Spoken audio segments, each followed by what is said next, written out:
由工程顧問洪毅就工程或合約問題作出解說及澄清。問題一：如何處理涉因施工而造成單位設施損壞問題？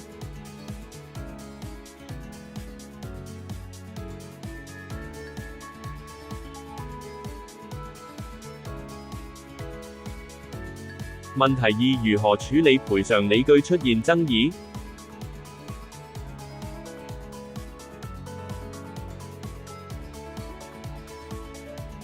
問題三：不少住戶家中都有嚴重滲水問題，於竣工後，承辦商會否進行試水測試？如果日後於惡劣天氣期間發現嚴重滲水，承辦商會置之不顧嗎？承辦商會承諾多少天內進行執漏？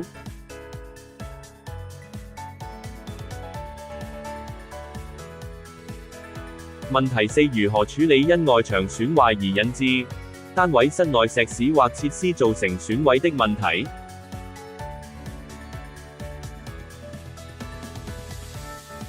問題五：如何處理涉承辦商與建築工人有勞資糾紛而構成工程出現延誤？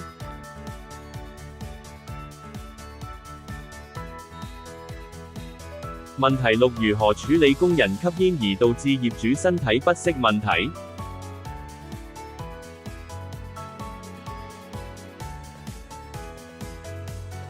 問題七：為何合約內的單價細數表均以一項形式顯示？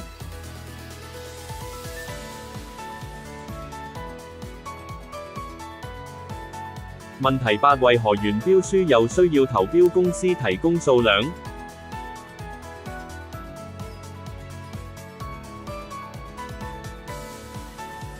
問題九：基於備用金金額龐大，請問有沒有機制去合法動用備用金的？而工程期間如承辦商要求不同形式的追加項目，有沒有機制增加透明度讓業主放心？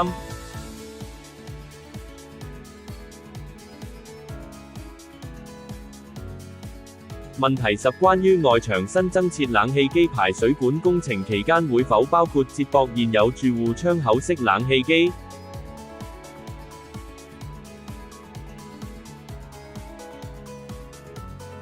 問題十一：工程有否設立過期罰則？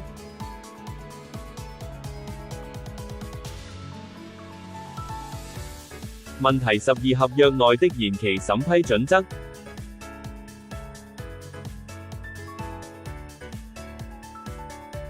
問題十三：合約內關於支付糧款的安排如何？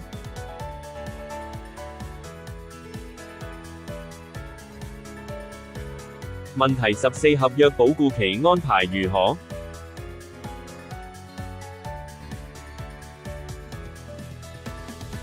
問題十五：工程期間的監督工作如何安排？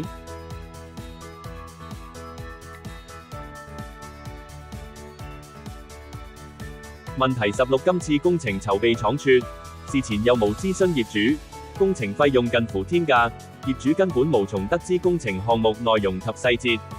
關於今次工程項目的方案及選擇，完全公開由宏福苑業主透過法例指明的會議作出決定。不同的方案自然有不同的報價及效益，法團尊重各位業主的選擇。而業主現時選擇的總承建商報價均符合工程顧問估算的範圍及低於市建局的獨立估算，因此難以理解為何有人形容出現所謂天價的情況。以上資料來源自工程顧問洪毅，在解說會簡報。如有任何其他疑問，歡迎直接聯絡法團查詢。